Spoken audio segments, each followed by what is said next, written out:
Okay, good morning, everybody.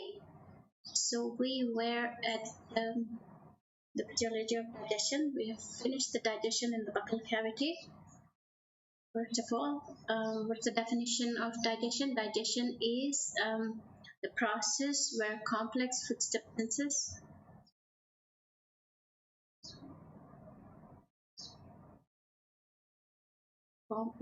substances are broken down into simple absorbable forms, right? Simple absorbable. This is the digestion. It constitutes two processes, right? Remember the chemical process, which involves all the digestive juices and the enzymatic processes that go along with it, and the mechanical processes. Starting off from the mouth, the buccal cavity, the chewing, the mastication by the teeth, tearing and grinding, the mixing of the food with the saliva by the tongue, and the deglutition. Deglutition. What does deglutition mean? It means swallowing of the food.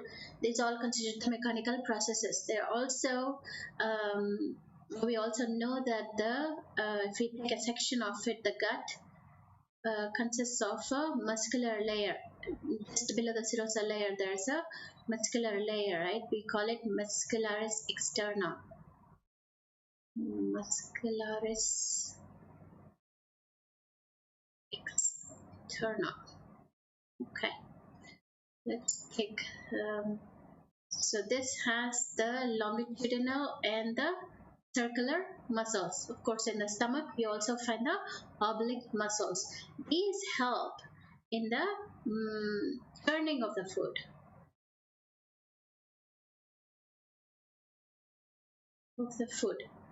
The churning also helps in the mixing of all the digestive juices at the different parts of the GI tract.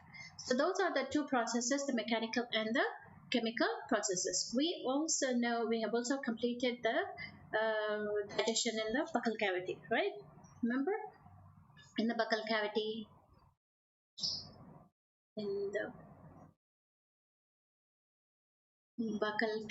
what happens? Only carbohydrate digestion takes place, and that too not complete. So what happens? The 30% of starch is converted to a disaccharide, which is maltose. And the enzyme that acts on it, we've finished this, people. What is it? It is salivary amylase.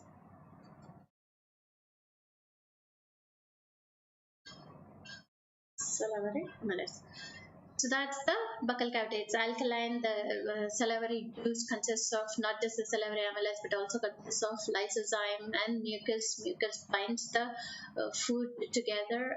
And the lysozyme helps in killing the bacteria. That's what happens in the buccal cavity. The only component of the food that gets digested in the buccal cavity is carbohydrate. Then it comes to stomach. Okay, here we go. What happens in stomach? In stomach, we know that the enzymes that are released are the proenzymes, and they are, let's take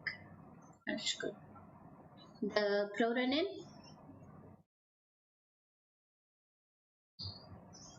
and pepsinogen, right? These two are the proenzymes. These are in the inactive state. These are converted to active state in the presence of HCl.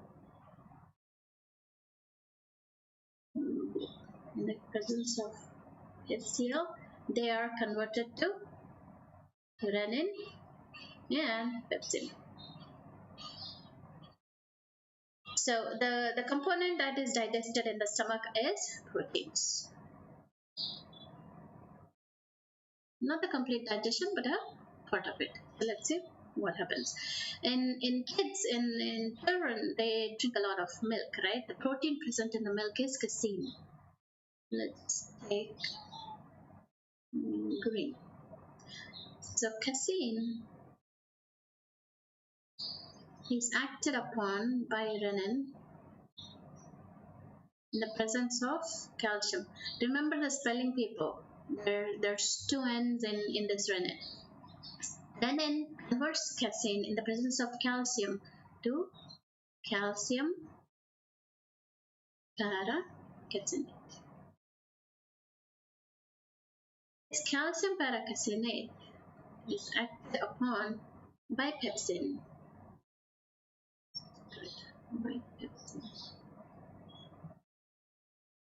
To convert to peptones. Now the pepsin also converts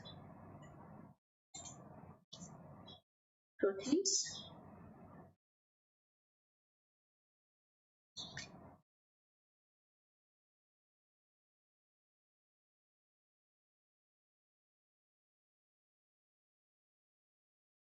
what does it? Pepsin also converts proteins into proteoses and peptones.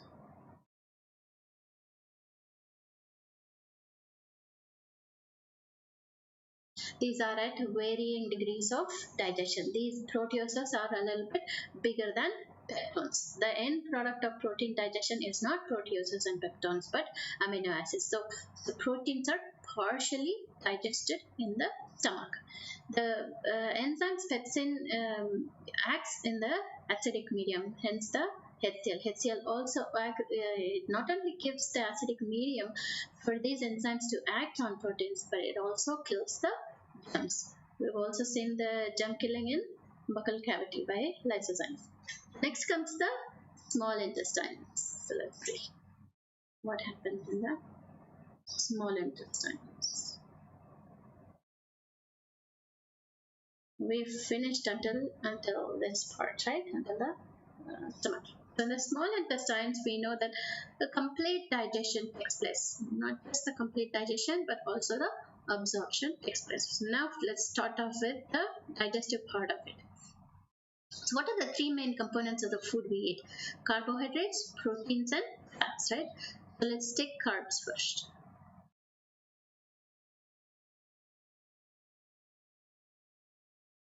Now these carbohydrates are acted upon by pancreatic amylase.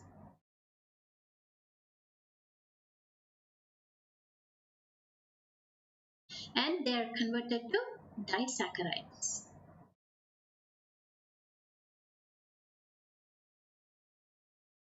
So what are the different disaccharides that we come across here? We've also seen that in the buccal cavity, starch is converted to a disaccharide, maltose.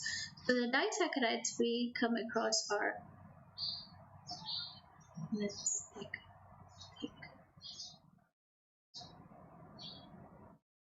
maltose,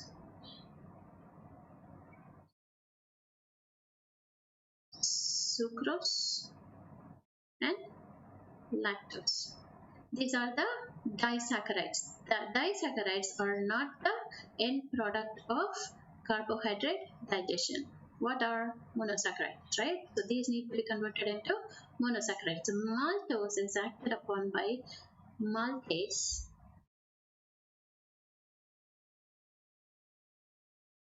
Sucrose is acted upon by sucrase. Lactose is acted upon by lactase, and they are converted to maltose is converted to two molecules of glucose.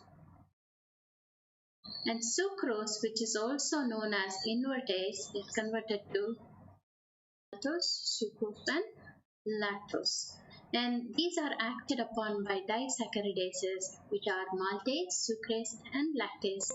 And they convert to two molecules of glucose and fructose, and glucose and galactose respectively. Okay, with that we come to the end of the carbohydrate digestion. So next comes proteins.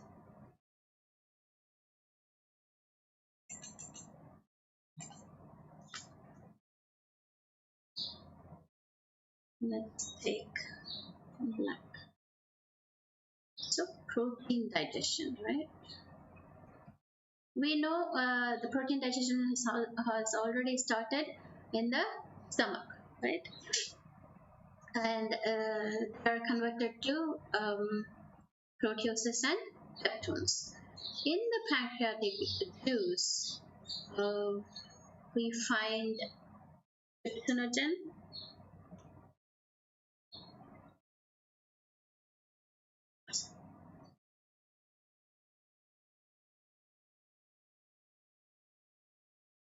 which is an inactive enzyme.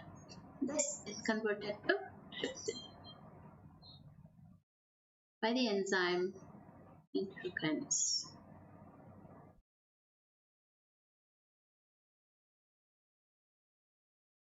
Now this trypsin, once it is produced from trypsinogen, it autocatalyzes itself.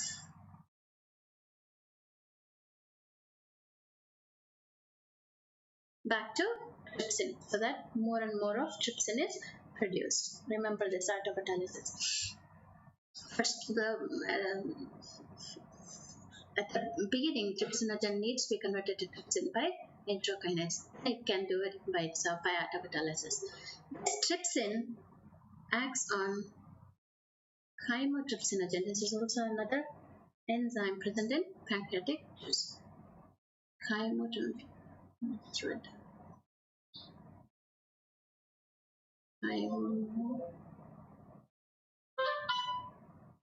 Trypsinogen gets converted by trypsin to chymotrypsin.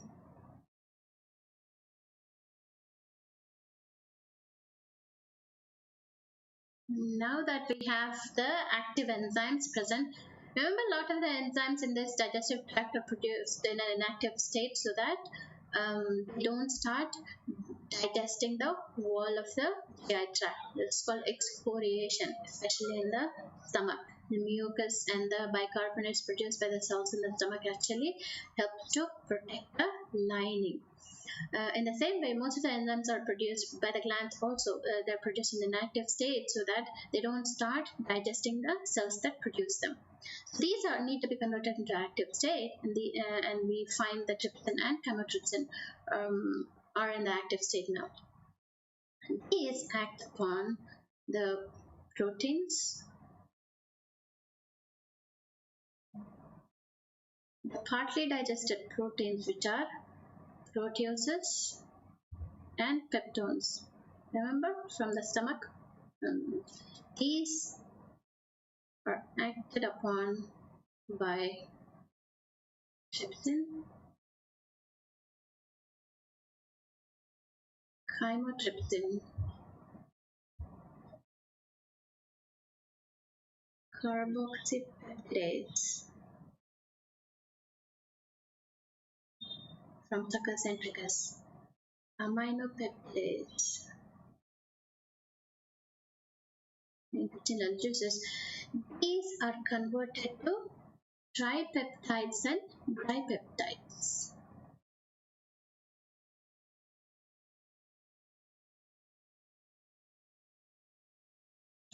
And let's move this a little bit. Tripeptides and dipeptides.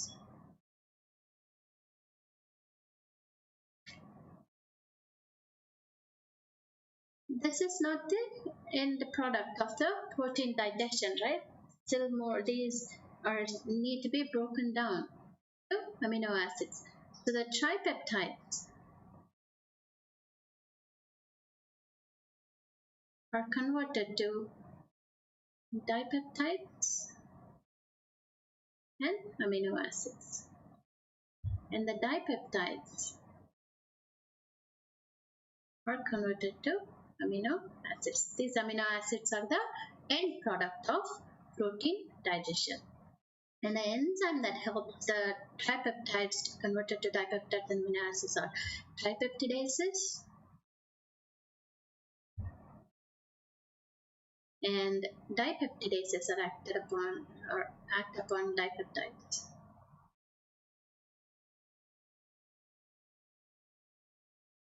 amino acids. This is the end product of protein digestion. So to go over it again, pancreatic juice consists of inactive enzymes called trypsinogen, chymotrypsinogen. The trypsinogen first converts to trypsin by, then is converted to trypsin by intrakinase. Once the trypsin is produced, this autocatalyzes itself to produce more of the trypsin, and this again converts trypsinogen into active trypsinogen. Chymotrypsinogen to active chymotrypsinogen. Yes. I forgot to write the version here. Where is my pen? Okay. The proteins, proteases, and peptones are acted upon by trypsin, chymotrypsinogen, carboxypeptidase, aminopeptidase. So these are all together the proteolytic enzymes present in pancreatic juice, and also the succocentricus, which is the intestinal juice. These convert the proteins, proteases, and peptones into tripeptides and dipeptides. The tripeptides are acted upon by tripeptidases to produce dipeptides and amino acids, and the dipeptides are acted upon by dipeptidases to produce amino acids. With that, we come to the end of the protein digestion. So what is left? We still have lipids to deal with, right? So let's look at lipids. Now, the only juice in the digestive juices that are produced or associated with the GI tract, the only one that doesn't have enzymes is bile. This emulsifies fat. Now, what is emulsification? Emulsification is nothing but the broken down, the lipids are broken down into smaller droplets called the micelles.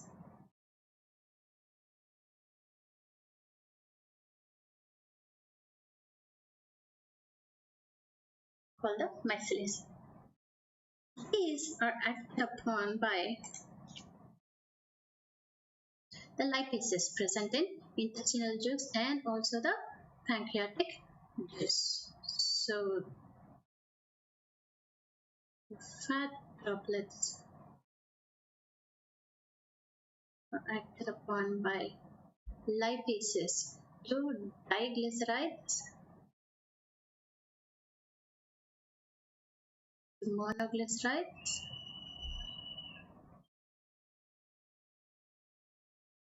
to fatty acids and glycerol.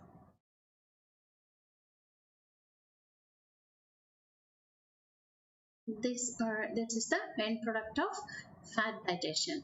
Now the fats, these are broken down to triglyceride and diglycerides by lipases present in the intestinal juices and the pancreatic juice. The lipase present in the pancreatic juice is called pancreatic lipase, or also called as stearin, and there are lipases present in the intestinal juice also. These together act on the fats to convert them into diglycerides and ultimately into fatty acids and glycerol. This is the final end product of fat digestion. Now there are also nucleic acids present, right, in the cells, in the nucleus. In the nucleus, we find the nucleic acids, right? What are the nucleic acids? Nucleic acids. They are the DNA and the RNA. These are acted upon by DNAs and RNAs.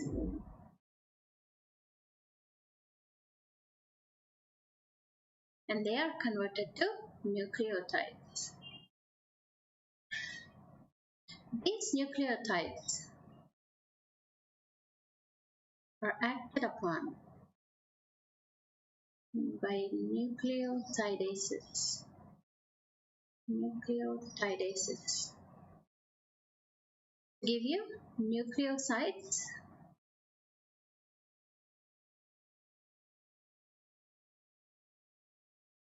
and phosphate. And these nucleotides are acted upon by nucleosidases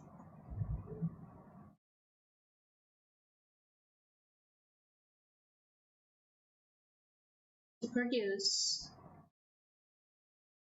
your sugars, pentose sugars, and bases.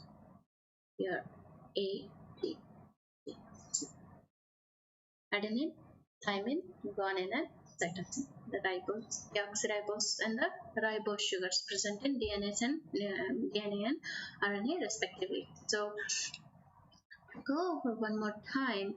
The nucleic acids or the DNA and the RNA are acted upon by DNAs and RNAs to convert it into nucleotides. The nucleotides are acted upon by nucleotidases to give you nucleosides and phosphates. The nucleosides are acted upon by nucleosidases to give you sugars and bases. These are the final end product of the digestion of nucleotides. Now we know the complete digestion of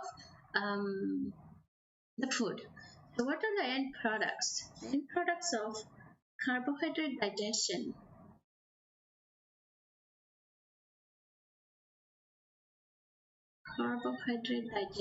is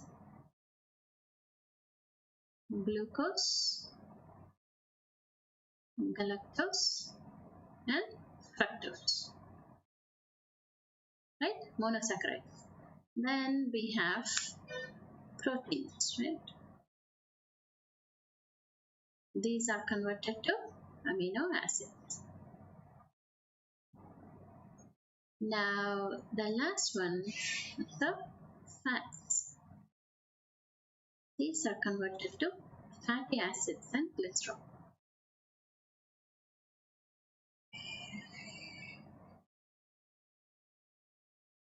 These are the end products of the digestive process. Now, these are in the lumen of the gut or in the small intestine. Most of the digestion takes place in the small intestine, and the absorption, most of the absorption takes place in the small intestines. The water and a little bit drugs are absorbed from the buccal cavity, from under the tongue, and also from the stomach. And the simple sugars are also absorbed in the stomach. The rest of it is the rest of the absorption takes place in the small intestine. So let's see how that happens. Now we know that the glucose and galactose and fructose are the end product of carbohydrate digestion. So glucose and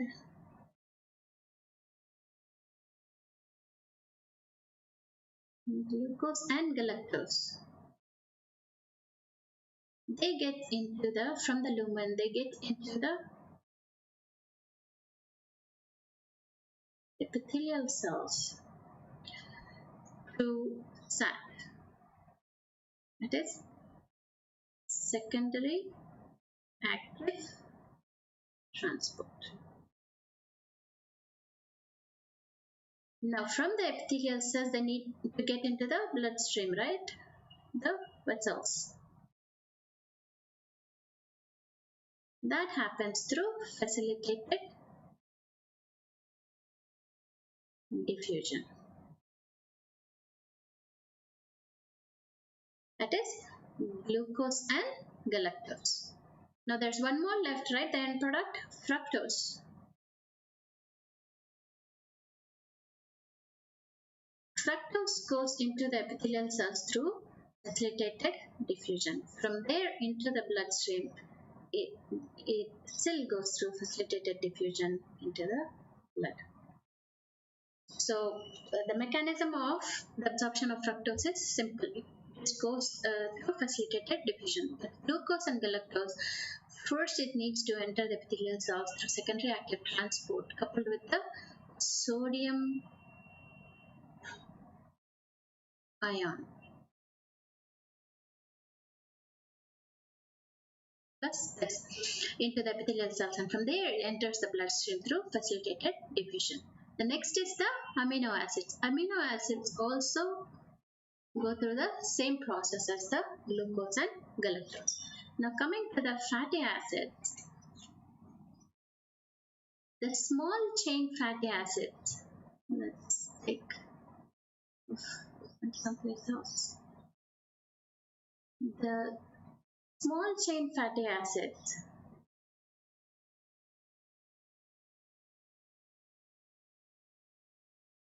they enter the bloodstream through diffusion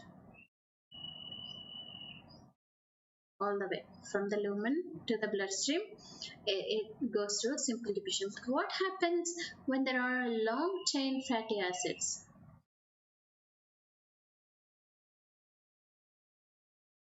Now there's a different process for this. So let's see. These, when they need to, this is the lumen, right? So the long chain fatty acids needs to enter the epithelial cell. Let's say this is one cell. These fatty acids are broken down into tiny droplets. These are called micelles. You've already come across this. Once they enter into the cell, these micelles are coated with protein. Now these are called chylomicrons. And these gets pinched off from the protoplasmic membrane into, and here you have the blood vessels, the capillary network.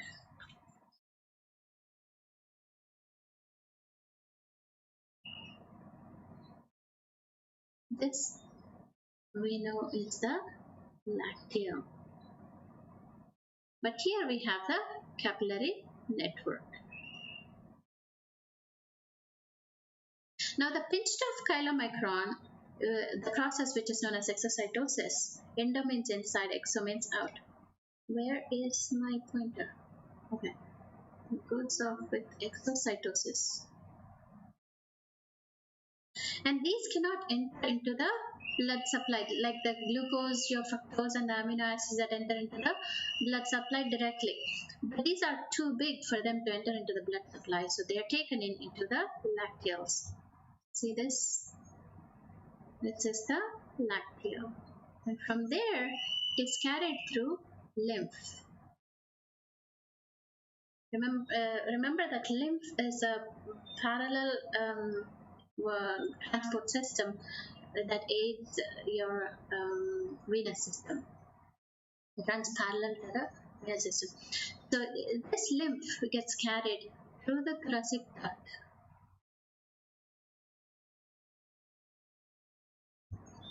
into the subclavian vein.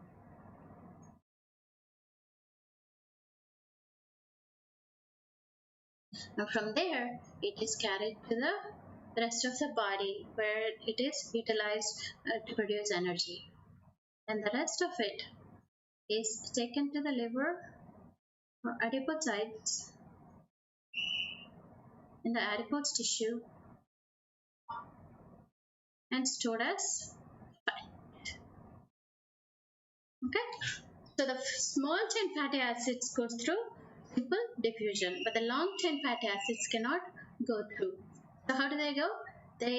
From the lumen as micelles, they enter into the cells. There they're coated by proteins which are called chylomicrons. They exit out by exocytosis, get into the lacteals, and through the lymph, it is carried through the lymphatic system, and ultimately it reaches the subclavian vein through the thoracic duct and reaches the rest of the body. But the excess is stored in the adipocytes or the cells of the adipose tissue as fat, and also in the liver. Now let's look at the picture. Maybe you will understand it better. Let's see. See, there are two kinds of transport, active and passive. Passive means there is no utilization of energy. In the active transport, we expend energy, usually in the form of ATP. It is used to actually get the materials from the outside to the inside of the cell. There is simple diffusion, there is ionic channel diffusion, and the facilitated diffusion. This is our passive transport. In the active transport, they use energy. And with the glucose and galactose, it is coupled with the sodium ions. It is called secondary active transport. It's transported into the cell. Before that happens, there is a sodium potassium pump here. It is pumping sodium to the outside. So there is a gradient produced. There's less of sodium inside and more of sodium on the outside. So this sodium enters into the cell because of the lower concentration that is produced by the sodium potassium pump, which uses the ATP. But this glucose and galactose rides on this. When this is transporting the sodium into the cell because of the gradient, it goes along with the sodium into the cell. This is the epithelial cell, but it hasn't stopped there. It still needs to get into the bloodstream, right? So that it should get transported to the rest of the cells in the body. How does that happen? That happens through facilitated diffusion. Facilitated diffusion is through the transmembrane protein present in the plasma membrane. These transfer the glucose and the galactose from the inside of the epithelial cells to the outside, and from there they enter into the capillaries, or blood vessels of the bloodstream. And the fats, as you know from the intestines, the microvilli, this is the lactea present inside. These are the arteries, veins, the supply of blood, but they can't enter into the capillary network, so they enter the lacteals. But first they need to be emulsified, that means broken down into smaller and smaller droplets. And these are coming through the simple diffusion. They're coated by the protein. They're formed into triglycerides. They're coated by the protein, and they come out. They are called chylomicrons, and they come out by the exocytosis. They cannot enter the capillary because they are too big, and they enter into the lymphatic system and get dumped into the left subclavian vein through the thoracic duct. And once inside here, inside the endothelial cells, in here, they have a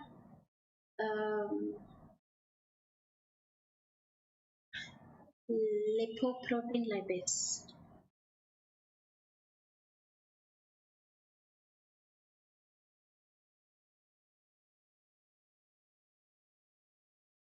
Lipoprotein lipase. Okay. So this in the endothelial cells, this converts this protein-coated triglyceride into glycerol, fatty acids and glycerol. Okay, and then it is used for generation of energy or stored. This is the lacteal. I drew a crude picture, but if you want to look at it, it's the epithelium and this is the blood supply. And the fat is transferred through the lymph, through the lacteal, absorbed through the lacteal and transported through lymph, not through the capillary network as seen in the glucose, galactose, fructose, and amino acids. Okay, so that completes the transport or the assimilation of the food products. So what is left?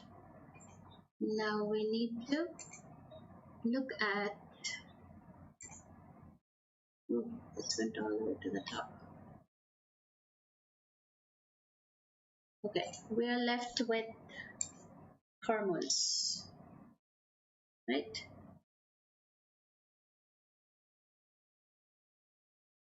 The first one is the gastrin.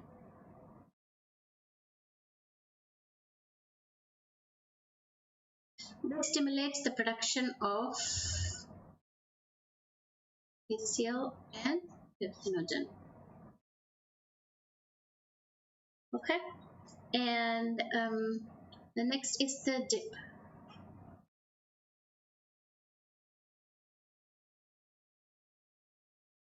gastric inhibitory protein, or it is also called as enterogastrone.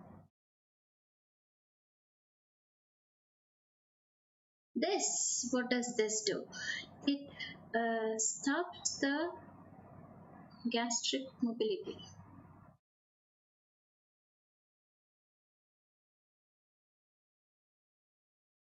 and acidity. So the chyme which is produced from the stomach it is acidic, right? So when you eat food that is laden with fat, when you eat fatty food, what happens is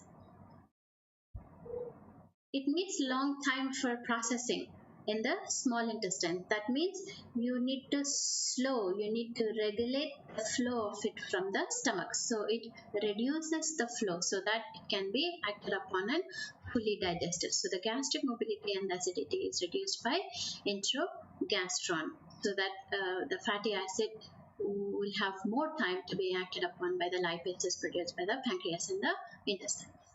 And the next one is the secretin. Green.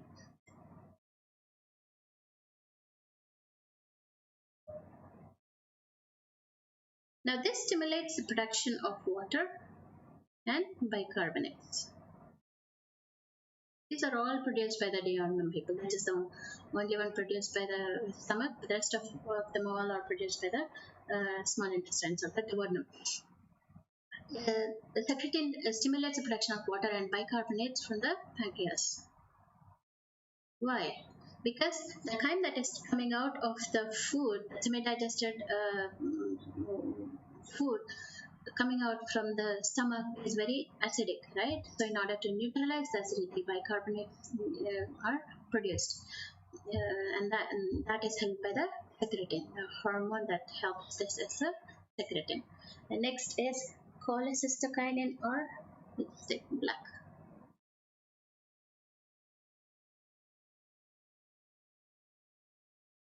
Or it's also called as pancreocyme.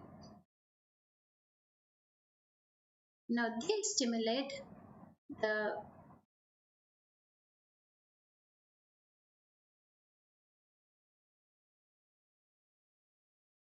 pancreas to produce bile and the pancreatic juice respectively.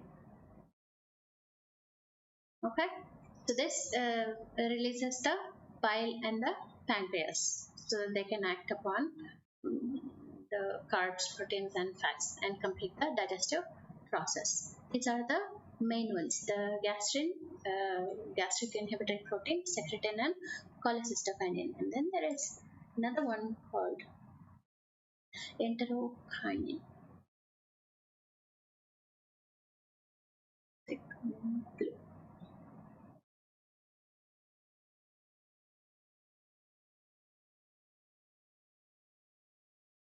This stimulates the production of suckers and rickets.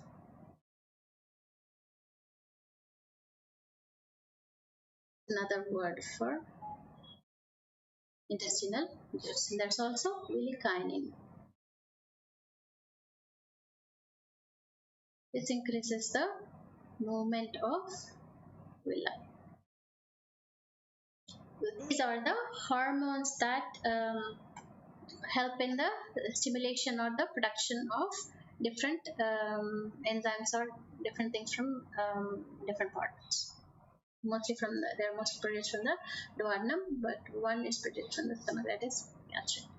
And now, if we discuss about the abnormalities or the disorders of the digestion, then we complete the chapter. The first one is jaundice. Jaundice, you all might know about it, right? Your eyes turn yellow, your skin turns yellow when you lose loss of appetite.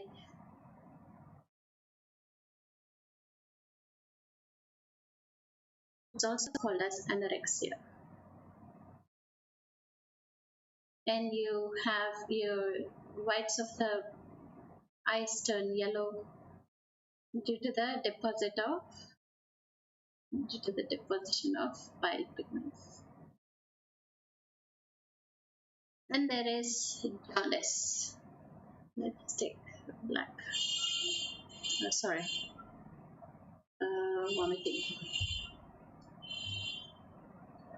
And you all at one point or another have experienced this, right? So that is digestion through the mouth. There is a vomiting center in medulla oblongata.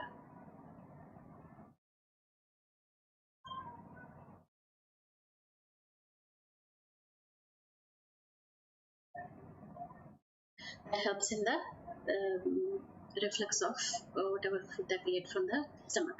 The third and the fourth are opposite to each other. So that is diarrhea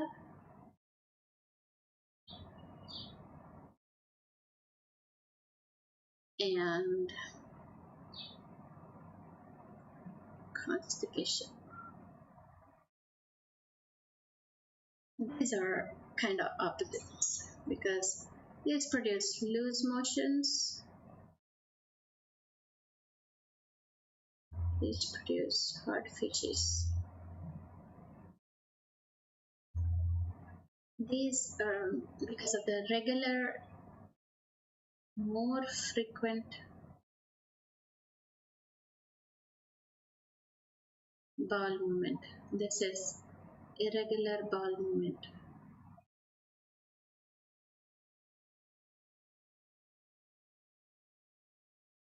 In here, a lot of absorption doesn't take place because of the frequent movement of the bowel. You all know what diarrhea and constipation means. And the fifth one is the indigestion. Let's take that. That means digestion is not complete, but you feel full in the stomach. It's usually due to anxiety or overeating or eating spicy food.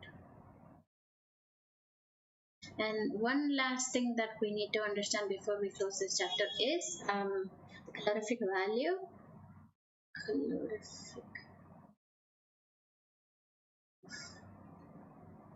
Well, 1 gram of carb produces 4 kilocalories. 1 gram of protein gives you 4 kilocalories, and 1 gram of fat gives you 9 kilocalories. If they give you this, you can calculate this, right? If they give you 3 grams of protein, you just multiply it by 4. So you'll get 12 kilocalories from 3 grams of protein. So with that, we come to the end of the first chapter. Okay, review it. And the important things in this is learn about the different enzymes and the different kinds of the part of the component of the food that we eat, how they are digested, where they are digested, and what are the end products that we get at the different parts of the alimentary canal. Remember, try to learn about the functions of the liver and try to draw the alimentary canal from the mouth to the anus. Okay? All right. Bye-bye.